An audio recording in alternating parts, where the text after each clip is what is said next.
Hello, lovely listeners. I'm your host, Claudia from Brizelaga, and welcome to the Longevity and Lifestyle podcast, where I invite pioneers and thought leaders in all things longevity and lifestyle to give you the strategies, tools, and practices to live better and help you reach your highest potential. Today's guest is Dr. Jenny Remington-Hobbs. Jenny is a coach and guide to many people around the world. She is a leading expert in human behavior and neuroplasticity. Jenny's work combines her years as a medical doctor and psychiatrist and her own amazing healing journey with decades of studying psychology, neuroscience, physiology, functional medicine, nutritional science, fasting, and breathwork. Jenny started her career as a doctor in London, specializing in psychiatry. Her own healing journey woke her up to some timeless wisdom about the nature of the mind and our unconscious programming. She drew all of this to co-found AHA, that's AHA, with her husband Max. The AHA team's mission is to empower people to wake up, reconnect with their true nature, and contribute their magic to the world.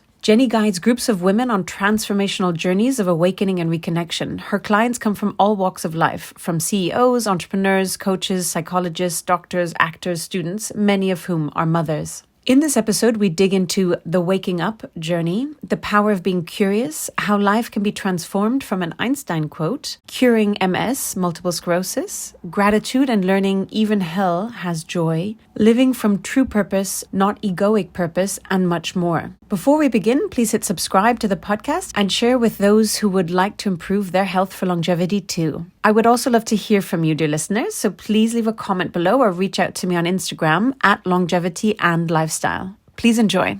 Welcome to the Longevity and Lifestyle podcast, Jenny. It's an absolute pleasure to have you on today. And I'd like to take a moment to express my deep felt and profound gratitude for you and all the amazing work you've done, because you've literally changed my life over the last year. So with all the amazing teachings and sharings, I'm so excited to have you on today to also share with my audience the work that you do and the incredible insights that you have. So really a huge, huge welcome to you today.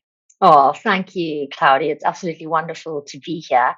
And yeah, from my side, just immense congratulations on your fabulous podcast. Like seriously bringing to life what's so meaningful to you. It's just, you had this vision, something that really matters, and you went for it. You took action, serving other people and doing what you love and what you're so passionate about. So from my heart to yours, just a super huge well done. It's a real treat to be with you here on this podcast that you've created. So thank you for having me. Thank you so much, Jenny. Jenny, I'd love to start with your incredible health journey, which has brought you to where you are today. Is there a particular moment in time when the course of your life, the trajectory just shifted? Can you talk about that? Gee, Claudia, that's a great starting question because, there has been a massive shift. I'll circle back to sort of the story, but there was a shifting point. Absolutely. I was on a bone marrow transplant unit, very sick and feeling very sorry for myself, very focused on all the misery of my disease and the chemotherapy I was receiving and the treatment and life in general. And there was a nurse who used to come and sit with me in the early hours of the morning when I was feeling my most sick. And she had this mug with Einstein's face on it and a quote. And the quote said, "We cannot solve our problems with the same thinking that we used when we created them." And I saw that quote sort of every morning at sort of 2 a.m. for quite a long period of time, in a very intense period of my life. And it just struck the deepest chord inside of me. And how profound is that, Claudia, that we can't change our problems with the same thinking that we used when we created them? And yeah, that was a real turning point for me. I started to think, what have I created here? And what kind of thinking am I using? I suppose that was a turning point moment, a real aha. But just to circle back before that image, I was a successful London doctor living a very high octane life, just really going for it. I suppose in many ways thinking I was on purpose. As we all know, there's a big difference between true purpose and egoic purpose, as there's so many people out there chasing what they think their purpose is, which is actually very different to their true purpose. And I really discovered that my life went down a very different trajectory when I got sick, and I started to discover that. So yeah, Claudia, my health journey was when I was a doctor, and to go from the doctor to the patient in a very short space of time. And I got really quite sick. I had a rapidly evolving type of multiple sclerosis and was going downhill really fast. And my life was turned upside down. So pre that moment with the Einstein mug, I suppose the day I got my diagnosis, that's a life altering moment. And as I said, it absolutely flipped everything on its head. There's a story in a story with all of that, I suppose, leading all the way through all the different treatments and things I tried through to an highly aggressive experimental treatment that I ended up having in the States, involving a lot of work with my bone marrow and stem cell transplants and pretty much a year in quarantine. So I was well prepped for this period in our lives right now. Who would have known? Exactly. Who would have known? It's good training for, 2020. And yeah, by the end of that year, I had sort of new autoimmune diseases and my bone marrow sort of being attacked and platelet issues and needing more chemotherapy and daily transfusions just to be okay. So I think it's impossible not to have your life absolutely flipped on its head when you're going through that kind of a physical, emotional, psychological journey. And I would say that, the journey from there into wellness, sometimes I think it never ends because, as we carry so much layer upon layer in our fascial layers, all different aspects of us. And I think it never ends. For me, certainly, disease and the disease process has been the greatest awakener and gift of my life and my husband's life. Honestly, we would not change a thing of the journey that we've been on. And I think the big thing is just how much I've learned and how humble I am through it and how wondrous it is actually to have these sorts of experiences in one's life where you really hit rock bottom and get to evaluate what really matters, how you're operating, possibly asking some very deep questions that we don't get to engage in a normal day life when we're just buzzing around, coping. So yeah, there was so much that's been learned along the way back from that Einstein cup. I love the analogy of the Einstein cup. And of course, what an appropriate person as Albert Einstein to be giving guidance at the lowest point. Exactly. I'd love to just dig a little bit into that. What was the self-talk like, Jenny, in those moments? I mean, I can't even imagine what you must have been going through. And, it must have also felt very isolated, alone. You said you were in the US, not in London, going from being the doctor to the patient. What were the questions and what was that journey of self-talk that brought you out of that experience to heal? Wow. The first thing as you asked that question that I thought is, what was the self-talk? I'm not sure I had any. I know that sounds strange, but I think my level of awareness about my own inner chatter was really quite low. But there was definitely a lot of noise and a lot of woe is me. I felt sorry for myself and extremely angry and very unconsciously sort of wanting to lash out on the world around me, expecting all sorts of things from people, the source of all of our suffering, expecting life to be different and people to be different. So it was very, very loud and, as you identified, alone. But there was something strange, Cloudy, that is a bizarre thing to admit, which is in the midst of all this sort of trauma, there was curiosity as well. Mm-hmm. And there was a tiny part of me that popped up every now and again, but I didn't know what to make of it or how to address it, that sort of was asking questions or posing just little insights of, this is interesting. This is a pretty full-on experiment.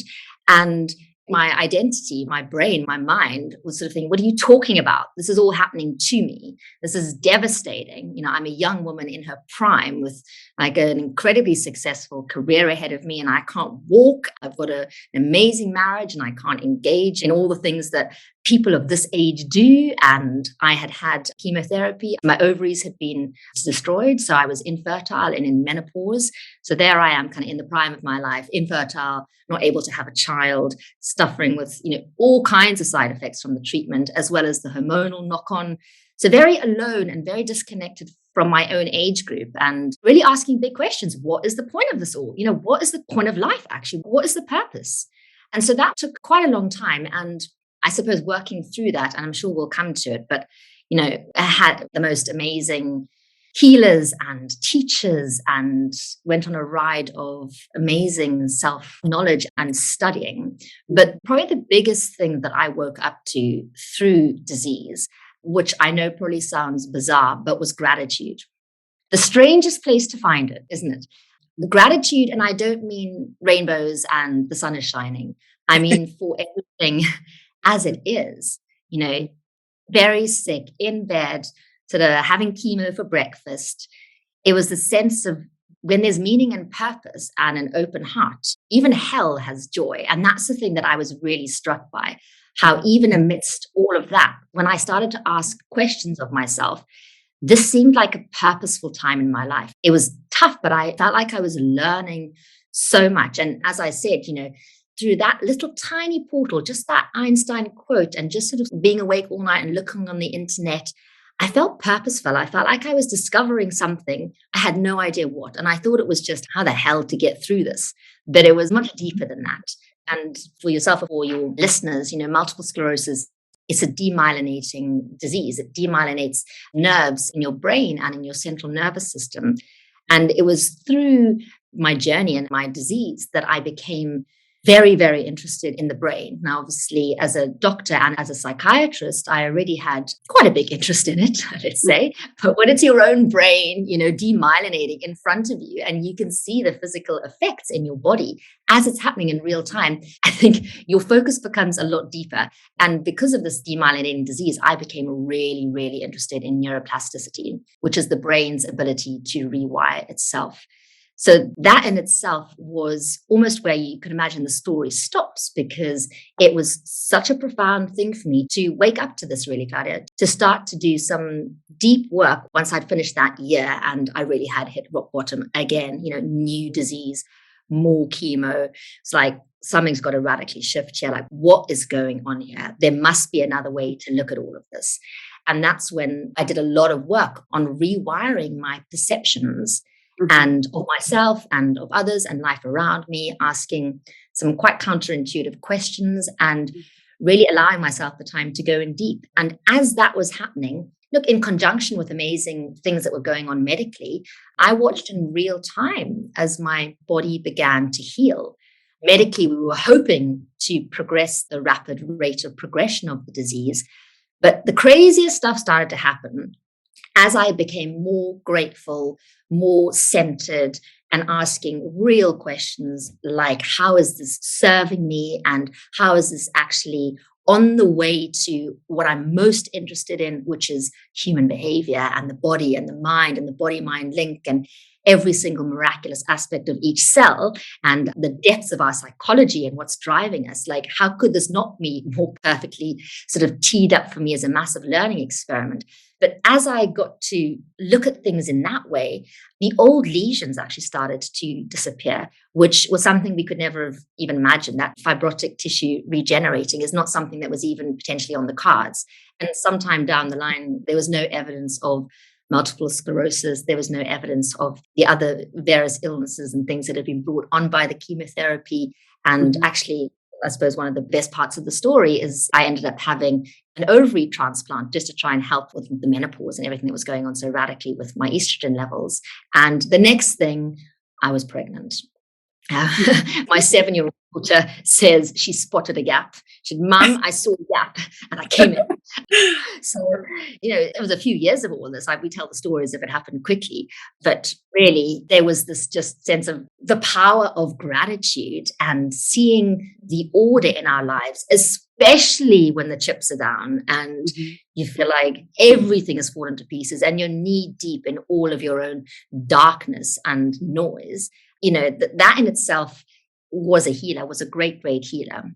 And of course, as you can imagine, once I'd seen that, there was really no turning back as to what's possible when we start to understand our minds and also how our psychology affects our physiology and also the connection that we have with so much of what's actually going on around us. So as I said, it's a phenomenal journey and so many great teachings.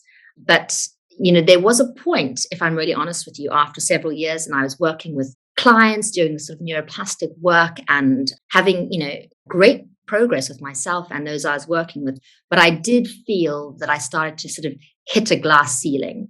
And I know that you're in the longevity lifestyle game. So we all know that, you try something and it works. And then there comes a point where there's sort of the hedonic adaptation and you have to get into the next layer of your understanding and your awakening and your realizations.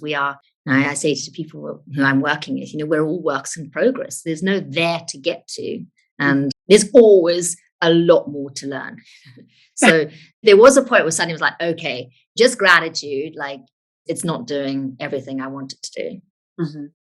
Oh, so many questions following on from there, but maybe we just take one brief step back. And you said, you were trained as a medical doctor, started off, with focus on the brain and psychiatry. Can you just talk briefly about that? Was this always your passion since childhood? What made you decide to become a doctor and go into psychiatry, which ended up serving you quite well with what you're doing now? Certainly did. Almost planned.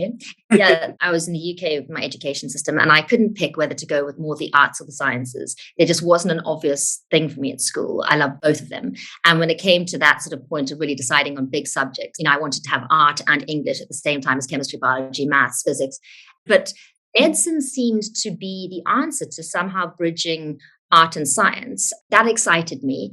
And biology A-level, the parts on the human body, I had the most superb tutor. I was sick. That's probably when some of my health journey began. I missed a year of school in my A-levels, and I had a fabulous biology tutor. And we did the whole syllabus in probably a couple of months, and I got an A without even thinking about it. And it just felt so obvious to me, like I sort of come home to my cells. So yes, there was something from a quite young age that loved the body. And I've been fascinated by psychology and humans and what makes us tick. My parents got divorced when I was younger, and we jumped between different continents, and between my husband and I think we've got about 10 parents and multiple siblings, and the complexities of who likes what and who thinks what of who. And all of that, I think, was hardwired in me to try to figure out what's going on here. Why are we triggered? What's the way through? What makes someone happy and somebody else not happy? But really, when I got into medicine, psychiatry wasn't the obvious one. I loved trauma. I loved working fast, and I was very geared up. I'd done all my initial training. And as I was getting into my much more senior post, that's where I was going, into trauma training. And it was literally almost the week before the final part of the applications, and I was heading into sort of being, in my senior role, the finishing training. I just had this light bulb of, what are you doing? It was a week of nights working in A&E, and everybody who came and who had any kind of psychological distress, from attempted suicide to psychotic breakdown, they kept calling me. They're like, oh, Jenny loves this stuff. And at the end of the week, I had seen hardly any trauma, a few gunshots, but mainly the psychiatric patients. And I found so much joy and fulfillment. And it was just a thing of, what are you doing? You've got to pick a lane. And it almost felt like a no-brainer. And you can imagine my seniors and my mentors are absolutely appalled. People don't go from trauma to psychiatry. It's like different world. Within a week, my life changed quite quickly. And I applied very quickly and did my psychiatric exams very fast. And so, yeah, it wasn't something I'd always wanted. But as I progressed, it just became more and more clear that was my calling. Super exciting. I'd like to take a segue into the hero's journey, which was such an eye-opener for me when you shared it with myself and the group, and we'll get into those details soon. But for people unfamiliar, can you talk about what the hero's journey is and why it's so powerful? The hero's journey, it's an allegory. It's an allegory of the journey of the soul and the psyche. And it was developed by Joseph Campbell, who was a professor of comparative mythology and religion. And he wrote the seminal book, The Hero with a Thousand Faces. And in it, he synthesized the myths and the legends from human civilizations across many cultures over thousands of years. And it was remarkable, his findings, which were that, he synthesized all of this into realizing that there's basically all those different set and settings, and those were different for all these different cultures and civilizations. Our human stories sort of share the same structure and the same themes. Mm-hmm. And the hero's journey, it really speaks to something intrinsic about who we are and why we're here and what our true nature is. And it's an allegory. A lot of people take it very literally, but it's an allegory that speaks to us.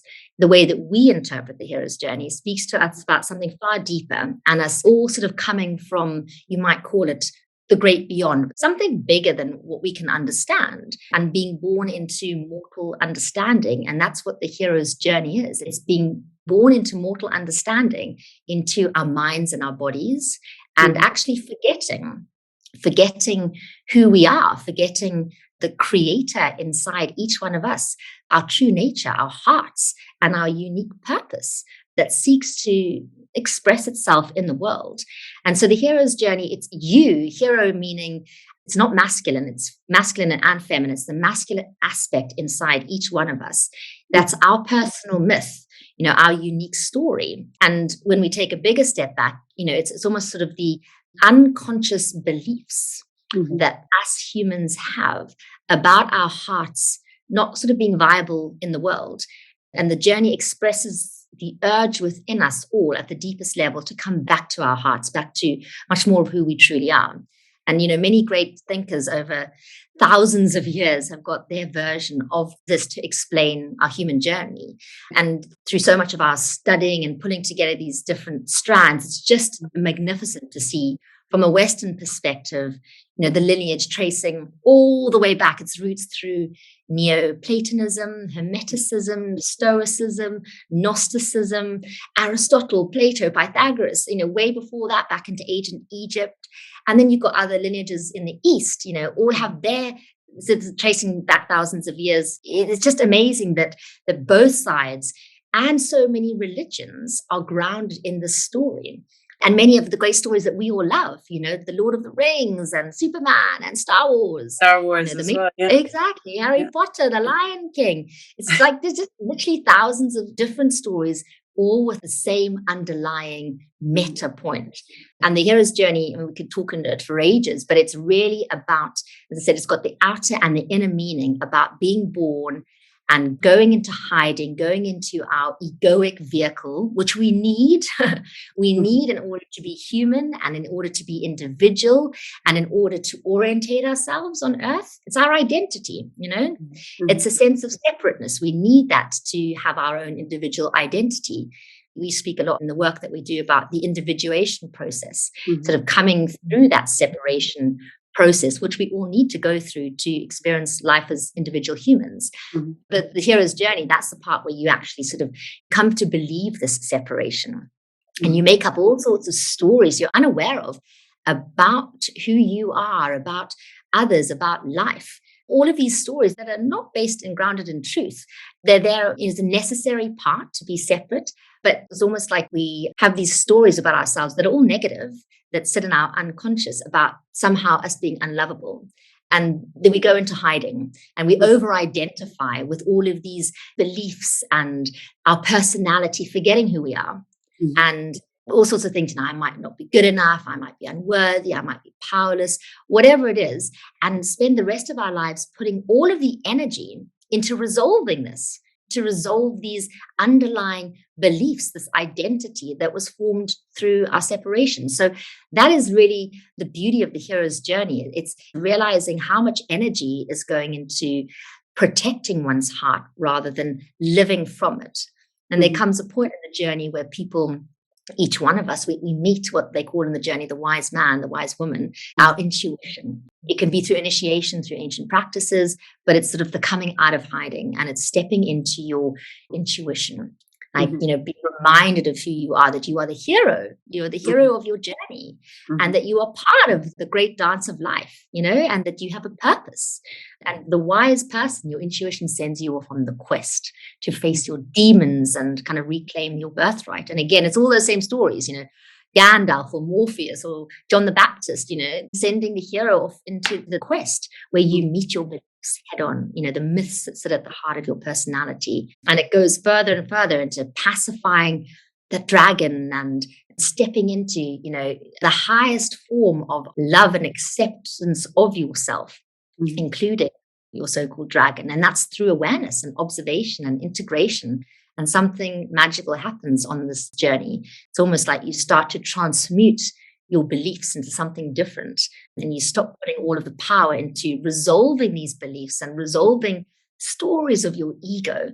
And you take the power back and you step into much more your true nature. And in the story, you connect with the treasure that the dragon was actually guarding, the elixir, the magic potion, the Holy Grail.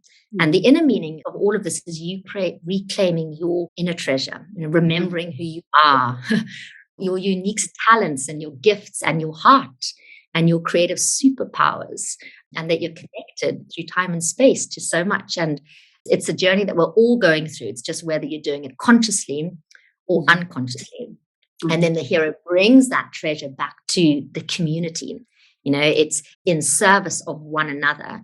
Come back, connect to your purpose, and you use those gifts and those talents in service of life, in service of others. So that is sort of a bit of a summary of waking up from poor little me, poor little kid, the victim of life, into realizing, the powerful creative warrior that you are. So I suppose, going back on my story, that waking up journey was a great example of the hero's journey, which, as I say, we're all living the entire time. It's just how conscious are you of what's going on? And how powerful it is to have that awareness as well, which is what you help your clients, myself included, to realize.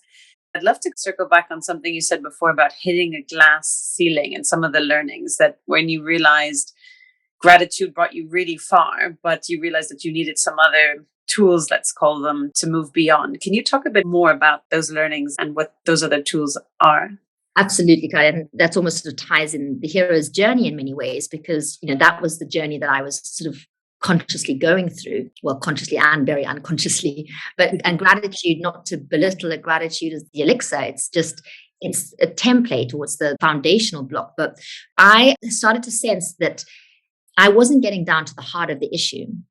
And, in terms of what we just spoke about there in the hero's journey, I didn't understand what was actually running me, what was creating my thoughts and my feelings, and therefore driving my behavior. But I was on this quest, I was on my journey, and I had this deep desire to heal and to understand and to grow, and was very happy to experiment. And that took me down, many different paths, sort of decades of really studying physiology and functional medicine. I got into nutritional science and neuroscience and fasting and psychedelic research and breathwork, just to name but a few. And that sort of knowledge and that direct experience was profound. I had some profound experiences, some mystical, but to be honest, still not understanding what was keeping me and my clients, in their default ways of thinking. It's like you wake up to something and then you realize you're still back in it. And I think that's the struggle for all of us, isn't it? It's, our heart versus our ego, our mind versus our creative spirit.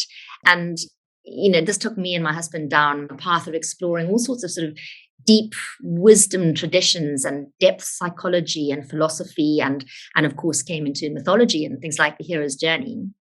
And what I really came to see was that we, like the vast majority of people, vast majority of humans, were asleep at the wheel, in the hero's journey, the child in hiding, sort of the waking sleep, unaware of our operating systems, unaware of what was running the whole show. I couldn't hide from it, Claudia. I just saw it in such crystal clarity. There was no way of getting away from it. And I was seeing it with people I was working with all over. It was just so clear that none of us had any idea really of our unconscious programming, the lens you see the world through. And isn't that everything? It's like the lens dictates everything. It shapes how you think and it shapes how you act and ultimately how you experience life. And that was a big waking up. It was sort of, because until you wake up to your program or your programming, it runs you and you end up just creating situations and problems again and again. You know what I mean? That sense of just rinse, repeat, or here I am again. Yeah. And I think that is, so profound. I'd like to just, dive in so people listening really realize that. One is to realize that we are choosing how we perceive things. So to even realize that belief system that we have ingrained is so running the program that we need to wake up to the fact that it's even in place. I think so many people don't even realize it. And I think always a good test is, if you reflect back on your life, and it's particularly the things that maybe didn't work out or whatever, and you see the repeat pattern, I think that is just such a perfect telltale sign that you're running in that same cycle of this unknowing, unconscious belief systems. And this is why, Jenny, you have the solution to this, which I love. Could you talk a little bit more about these belief systems and how they trigger us, how they come to part as a child? But what are some of the strategies and tools that you offer your clients to know that they have a choice to not be run by them all the time and choose their life that they want? Thank you, Claudia. If I just take one step back from that, because it's quite a radical idea. I had done so much studying. I was a qualified psychiatrist. I was supposed to know about the mind. And I had done a lot of exploring myself and then through the health journey as well.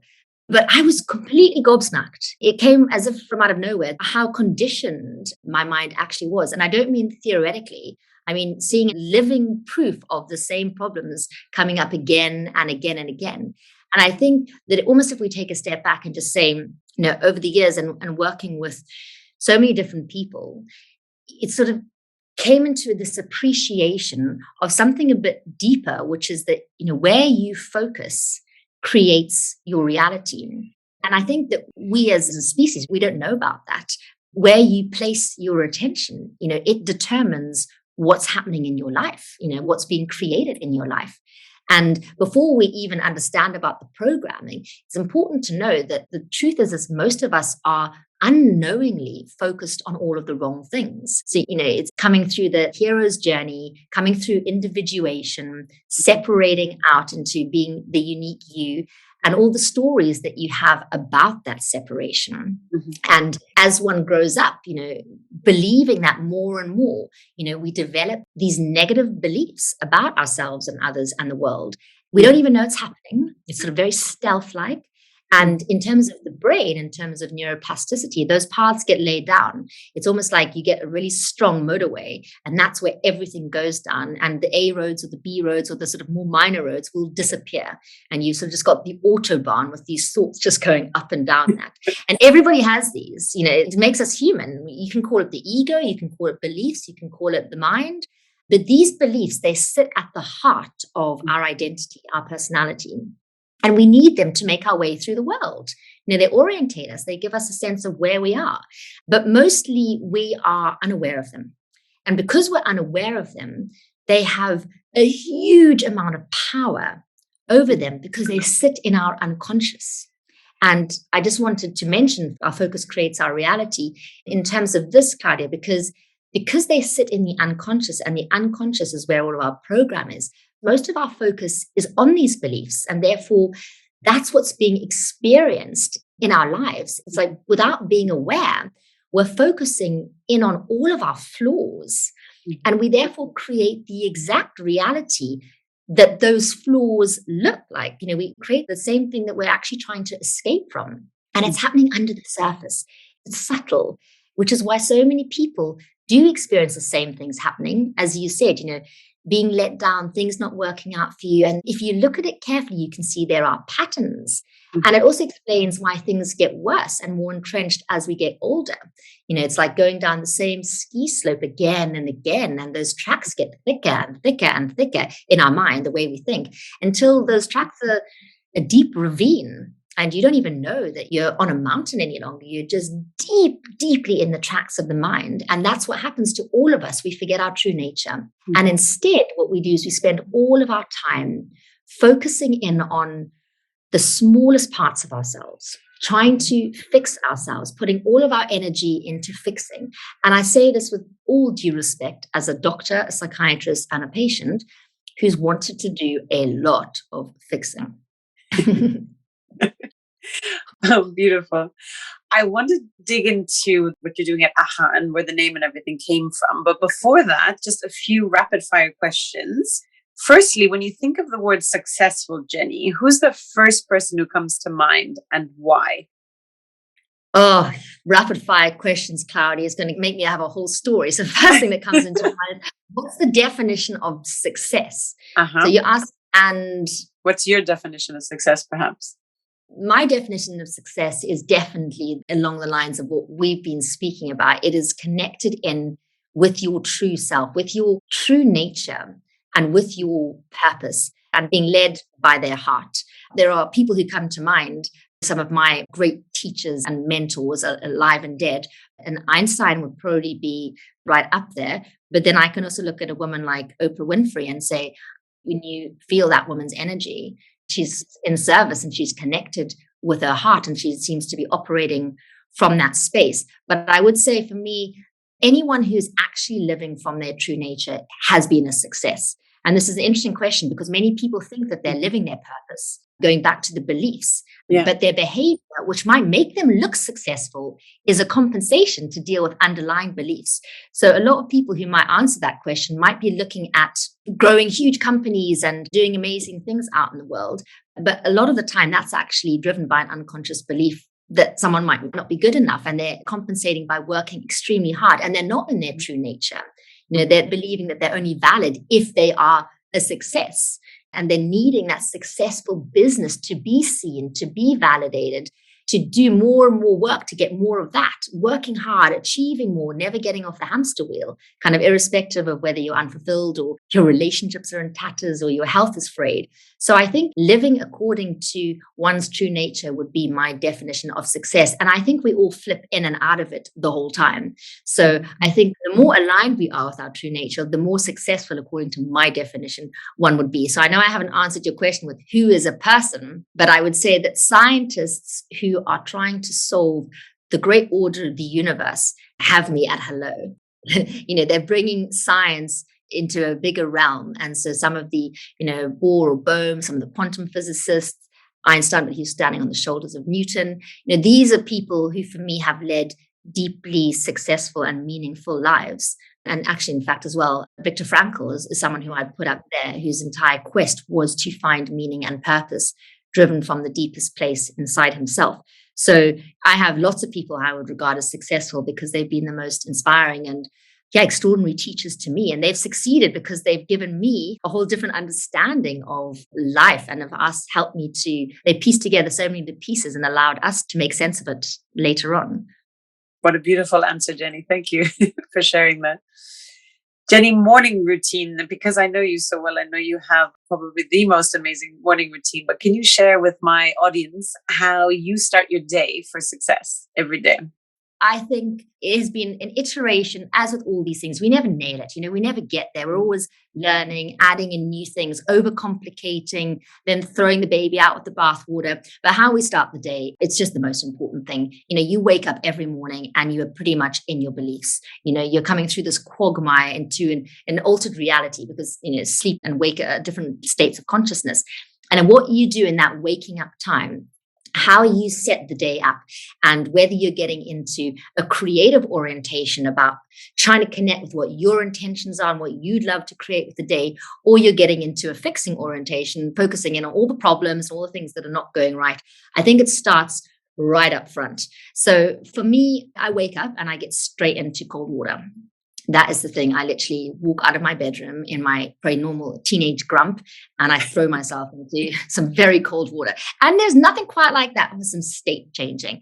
And then it's a little bit of breath work. And this is all, quick and user friendly. I think all the things that I use are designed for busy people who are generally parents who are working or trying to build something. And as you well know, there's a fine balance of quite how much time there is in the day. So I do cold water swimming, I do some breath work. I then do a very brief sort of yoga routine that is out on a patio that looks over our amazing view. And that in itself, we live in very big nature, and that just connects me in with everything. And that start of the day, with looking over nature. And I listen to, I know this is strange, but I listen to like really evocative electronic music whilst I'm doing my yoga. It's quite un-yogi, and I dance and I really get into it. So I'm moving and it doesn't take very long. And from there, I orientate myself. I connect in with my true nature and that there's nothing to fix. And I get into that energy, and then I connect with what I love. And as you know, the programs that we create, you end up by the end of having a set of choices that you make about who you are and where you're headed. And so I make my choices with a lot of emotion. Sometimes I shout them, sometimes I scream them, sometimes I dance to them. And by the time my daughter wakes up, and that really doesn't ever take me more than half an hour at max, and I can definitely do it in 15 minutes. I'm ready to rock. I'm in my heart. I'm energized. And it doesn't matter what kind of a funk I woke in. And it doesn't matter what kind of temper tantrum she might throw. I'm there. I'm like, okay, here we are, alive in another day. I love that. Fabulous. What is an unusual habit or an absurd thing that you absolutely love? I've already said my husband and I love electronic music, and we have a dance off every night. So that's kind of how we close the day. Myself and him and the kids, we have, what I mean by poi? They're lights that you can throw around and play with. And yes, exactly. So we all have those. And I say we're not bad at poi, we've been doing it for a while. From the outside, it would probably look quite pro as a crazy family. And we have big speakers and we have big music and the lights go off and we dance. There is some Taylor Swift for her that gets mixed in, but generally it's the music that we choose. And then when we got married, we did our first dance to a song. And it's a weird thing we do every single night as a family. That's the close off before she goes to bed, is that we dance together to that same song. And it's a really beautiful close to the day. Often there's some tears. I couldn't think of a better habit that found us, because that's definitely not in the neurohacking self-development world, isn't it? No. Get lured glow sticks, buy big speakers, blast music, and then dance to the track that your first dance at your wedding was to. So wonderful close to the day. I absolutely love that. I've done kitchen dancing with my kids, but to daylight, I haven't tried the darkness effect and I haven't tried the glow sticks, which I think my kids would just absolutely love. So I'm definitely trying that one next week as well. Thank you for that. Jenny, what has been a quote or favorite piece of advice that has been a real game changer for you? You mentioned obviously the quote on the Einstein mug. Oh my goodness. Me and quotes, it's like wowzers. There's just so much inspiration. Nietzsche said, there is more wisdom in your body than in your deepest philosophy. Mm-hmm. That was a real thing for me with all my clever mind stuff. And I think that the body and dropping into the body, that's a quote that I really live by. Get out of your fancy PhD head, really, what is the deepest truth here? So that, and there's also, Claudia, Socrates, knowing yourself is the beginning of all wisdom. I think that without knowing ourselves, unless you understand yourself, unless you understand your ego and your beliefs, because people think they know themselves. I often see this. I have coaches and psychologists come to work with me and they're like, I know myself, I've done all this work. I mean, really knowing yourselves. You just do the same thing again and again, creating the same outcomes. And it's why I think so many of us are struggling, emotionally, with anxiety and stress and loneliness and overwhelm and lack of fulfillment and fear and anger, et cetera, et cetera. It's just sort of the knock-on effects from not knowing ourselves on society and on our physical health. Because, when you're operating from deep in your own beliefs, unconscious, your body, a lot of the time, you're all in self-preservation mode. It's all fight or flight because it's all a threat to your ego. And your body is just flooded with cortisol. Your sympathetic nervous system is on overdrive. It's a very, very big deal. So I think that the quote, about knowing yourself and that knowledge really being the bedrock, the foundation of everything, those are my favorites. And there's another one, Einstein, one that I love as well. Reality is merely an illusion, albeit a very persistent one, which I love because it ties up with neuroscience, really cutting edge neuroscience of what we're discovering. And there's some fabulous TED Talks and things with Anil Seth. He says, we're all living in a hallucination. When we agree on that hallucination, then we decide to call it reality. And I love that because I think, Albert Einstein was again ahead of the game, showing us what neuroscience is showing us decades down the line. So those are some of my favorites. I love that. And I love the quote you also taught me from Einstein around imagination. And I'm going to butcher it, but along the lines of imagination is peek into, what is the... He said imagination is more important than knowledge. And there's more to that. But he also says that imagination is the language of the soul, right? He said, pay attention to your imagination and you will discover all you need to be fulfilled. And I think the part that he said that you might be referring to, he said, imagination is everything. It's the preview of life's coming attractions. And I love that one too. Thanks for reminding me. I love that one. I love that one. And it's so exciting as well. It's such an exciting area. So I absolutely adore this space. And I would love now to jump into AHA and ask where this name AHA came from and what exactly is the work that you do with AHA and help to transform so many people's lives. Well, Claudia, I think, it's almost like all the problems that we've discussed. If you were a listener, you might think, I've got a program that's all around these beliefs that I didn't even know about. And I'm focusing on that without knowing that. And I'm creating a reality around that. What the heck? I think that's the solution. That's a good part. We came up again and again that the answer to this kind of self-destructive, unconscious dynamic is awareness. We've touched on it, but it's waking up to this programming, your particular beliefs, your particular stories, how they drive you and how they play out. And we really feel that the way back home to understand yourself and your program is through awareness. Okay, so we can stop reacting to old wounds, sort of getting lost in all that noise of thoughts and feelings. And awareness is just incredibly empowering. It wakes you up, but it sets the foundation of the journey back home to your true nature and purpose. It's sort of almost what you could say, pillar one, because what it does is it gives you back choice. And choice is everything, it gives you back the pause and the opportunity to choose and the freedom to then connect with what you truly love, what you truly care about, what is actually most meaningful to you, so that you can do that and you can then contribute in your way exactly what you're so beautifully doing, Claudia. So our work in the world is very much around those lines. We run a series of online programs that take people on transformational journeys, from where they are, which is unaware of programming and conditioning, and sort of to wake up to this and to reconnect with one's true nature and get real clarity on a vision of what you'd love to create with your life and learn the tools and the structures to make it happen. So it's a long answer to what the heck is AHA. So we had a lot of people coming through this journey who kept saying, we're having another AHA moment. I just had this AHA moment. Oh my gosh, another AHA. So that seemed to be sort of quite a meta theme going on with our work. AHA, AHA, AHA.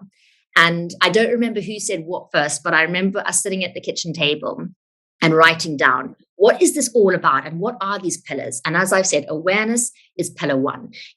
Awareness is uncovering your unconscious program. What's driving you? So you can move into a different space. So that became the A. And then it was so clear that heart was the next bit of learning to actually accept yourself as you are and then reconnecting with your essential nature. So that was the H. And then the third bit was like, well, that's all very well, but there are a lot of people trying to do that. But we felt that once you've got that, once you've connected with something deeply hard or mystical, you need to come back and be a human and you need to put yourself to work. It's about action. You've got to get clear on what you'd love to create and learn how to manifest it and develop a structure that keeps you connected and in your heart and like a whole toolkit around that. So those are the three pillars that we've been working with: awareness, heart, and action. AHA, which is all about aha moments. So I think the name found us is what the journey is. It's coming through your awareness into your heart, and then you've got to go out and take the action. So yeah, that's where that fun name comes from. But I really love that. I mean, obviously the whole journey and the understanding is phenomenal, but the actual action that you are able to help clients with, myself included, I think is such a missing piece, because anyone can read books and understand, etc. But it's actually using that and implementing it in a structure and actionable insights that you can do every single day that is just so powerful. Can you talk a little bit more about what your clients go through and the fact that it's group session and how that actually works? What does that journey look like? Well, I could put that back onto you. This is the thing. You came through your beliefs and you connected with a vision. And here we are on your podcast. It's quite something. We do group work. I lead women through programs and Max does men. Sometimes we get questions about why the separation, and there are various reasons behind it. But what we found as you go deeper into the work, it's wonderful to just be with your fellow brothers or sisters kind of going through this deep transformational journey. And we work online, which we've done before everything else went online.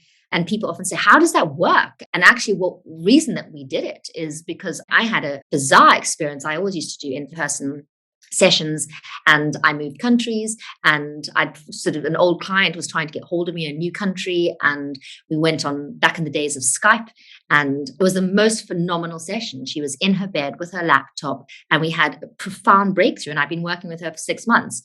And I think that the online stuff opens a huge amount of opportunity for us to take off another mask, take off more layers, because you're with a group of people around the world. It's a small group. It's very intimate.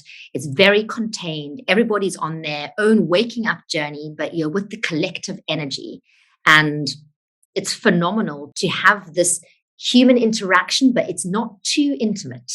You're not sitting in a group where you might bump into each other in the shops straight afterwards. And I think that actually just allows people to sink in deeper, and never mind the convenience factor. You do it from your own home. There's no travel or anything. So people come on these journeys with us, that there's a series of different journeys that we do in different lengths of time, but it really, all of them take you through awareness, and you come into realization through a process of different exercises and coaching and videos and a whole bunch of distillation of so much of the knowledge that we've learned over the last few decades into really user-friendly ways of being able to come online with your own awareness and into your own heart and then into taking the action. So everything on all of our courses are broken down into those 3 sections because there needs to be that separation. That needs to be becoming aware of yourself and then dropping into your heart and then going on to take action. What we found with the group work as well is that there's the group energy that is unparalleled. But Claudia, what's really amazing about the group is that you can't hide because whatever's happening in the group is your own experience. So if you're looking at a whole bunch of other women and you're thinking, you're the ugliest or you're the stupid one or everybody's doing better than you or you're not getting it or whatever it might be, that's just information about your beliefs. And so we tease all of that out and we get to see what's really going on in the unconscious, which wouldn't come out if you were just sitting in a one-on-one in a really nice relationship where none of those thoughts were becoming conscious. Does that make sense? I mean, I don't know what it was like for you in the group, sort of coming online to yourself and your own inner world, whilst because you're watching the reflections of others and the immense learning that comes through other people. So what I really loved, and I know some people don't like a group dynamic and things like that as well, that I think for me personally was less of an issue. I love people and I love connecting with people, as you know. But what I found was so fascinating is when other people were expressing issues or concerns or challenges that they were facing, it was almost addressing something that I didn't even realize I actually thought as well or I knew. So it was sort of an amplified version of uncovering issues or paradigms or ways of thinking that were so unconscious that was thankfully brought up then by some other people that were in the group and allowed for a much more expedited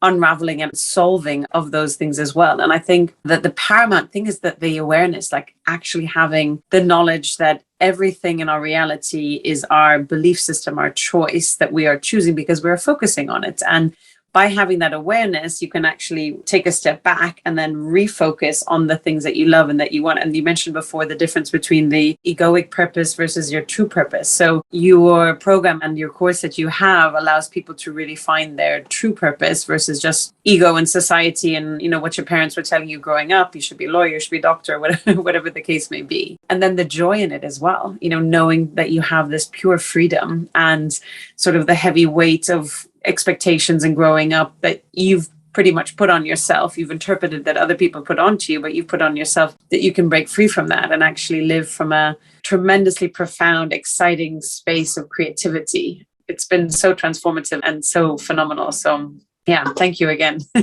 It's been a privilege and a real joy to watch you and to watch so many others because these teachings are the teachings, but you have to put them into action. You know, you have to then do the doing. And that's the part we really encourage the most, to say you've got to go and whatever your intuition is guiding you, you've got to take action. It's not about waiting and a lot of this new age stuff of, you know, just instant manifestation and things will just flow to you. You need to set up the structures in order for all sorts of magic to unfold. Nothing just comes to you.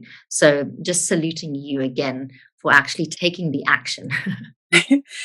No, and for you being the guide on this as well. So I'd like to talk on 2 topics. One is about setting up the structures. Can you explain what exactly you mean by that? Yeah. Okay. So talking into structure, what does one actually mean about structure? That's a big sort of question in itself of what does one actually mean by structure? And there's lots of different ways of interpreting structure. So by structure, let's be clear what we're talking about. Creators understand, if you're in the business of creating, that if they structure their lives to focus on creating what they actually love, then that's what they'll be focused on and that's what will be created. But structure is how creators design their environment. And when I say creators, I'm talking to each one of us. I'm talking to the waking up to the fact that you are a creator. But designing the environment is key. And this is an internal environment inside of your own consciousness, as well as an outer kind of physical environment. The inner environment is learning the structure about where you're actually focused in yourself, where you're coming from in yourself, setting up structures in your own consciousness, which is, what we do on the program that allows things to flow in the direction that you actually want them to flow, which is the whole point, really, right? Because without this, you get stuck into the default state of consciousness, which is, a slave to our egos and our beliefs. But there's the other part, which is the external, the environment, which is sort of what we've spoken about before, waking up, doing things, whether that's movement or breath or cold water or some kind of a physical embodied practice and some kind of a meditative practice. We do daily priming. We take people through sort of a priming that brings in awareness and connection and focus. But these structures, we all need them. We need inner structures inside of our own consciousness, which we can only set up when we know what our beliefs are and how we're unconsciously trying to resolve those. But we need structures in our external life as well, because the ego will always overshadow the heart. So without those structures in place, I wake up most days thinking, I want to sleep some more, just 10 more minutes. I don't want to get onto my yoga mat. But you just do it. You've just got to do it. You've got to commit to that, whatever it is, 15 minutes or whatever it is that's manageable for one's life, is actually committing to that structure and following it. And the magic happens when you actually commit to the structure, that you're not shopping around for something to fix you. You're committed to a structure internally and externally that you're going with, that if set up correctly, will flow down the path of least resistance into creating things that you actually care about. Thank you for explaining that. And I could ask so many more questions, but I'm just wary of time today. So we definitely have to do a part 2. But Jenny, where can people be in touch with you? Where can they learn more about what you and Max are doing? Oh, thanks, Claudia. So our website has everything. So that's www.ahaproject.com, literally AHA. When I say everything, we're always works in progress. So it probably has nothing compared to what it will have a few years down the line. And Claudia, we've been in a real two minds about the whole social media aspect because it's very unaligned with so much of our principles, which is about helping people to wake up from the very thing that we're all engaged in social media. But I think we're heading down the path of Instagram purely for trying to get the message out and giving some high value content on a platform that may be often just about our egos playing games. But yes, so we have our Instagram page. It's accessible through our website. And through that, you can book calls and discovery calls and figure out whether the program fits for you, what you'd like to do, or just learn more about it. And they are 12-week programs, right? Or how are you structuring the programs at the moment? So at the moment, they're 10 weeks and there are short ones and there are more advanced ones, but the foundational program is 10 weeks exactly. 10 weeks, yeah. Excellent.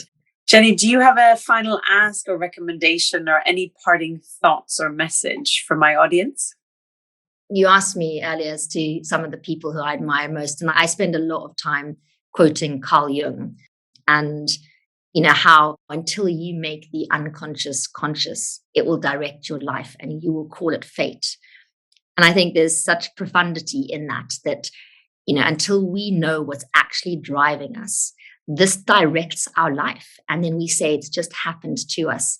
So I think one of the things to say to the audience, to say to all of us out there, is to stay really curious, to stay open and curious, and where possible to lead from the heart and to not play out the same old dance, to try to understand what is actually coming from inside of us and what we are creating, because we have the power to create so many magical, extraordinary and beautiful things in this life of ours. So I think that the parting message is to drop into the most simple thing that we do and that we teach, and it's my greatest teacher, which are 3 words, and that is I don't know.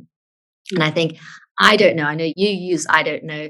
I use I don't know. But the I don't know mind is the place where you can start to see your unconscious, the place you can start to see your patterns, the place that you can start to have a different outlook and a different way of stepping into the world by not thinking and not playing out the same dance again and again from the tried and tested path of the ego. So that would be my message to the audience, is just let's keep dropping as humanity into I don't know. Let's use that bridge into our intuition, because we don't know. And the more you think you do know, the more you actually don't know. So I think for all of us, it's staying open, staying curious, and that we are all students here together. What wonderful advice, dearest Jenny. Thank you so much for coming on today. Such a pleasure to have you. Thank you so much for having me, and just been wonderful spending some time with you. I've absolutely loved having some time to catch up as well. Thank you, Claudia, so much.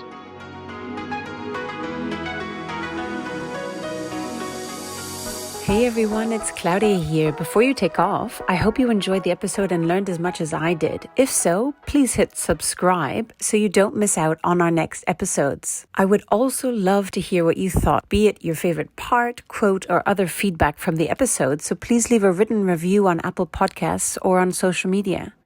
And if you think this episode will help someone in your own life, share it with them. Together, we can change our own lives and the lives around us for the better. Until next week, goodbye, farewell, and choose to live well.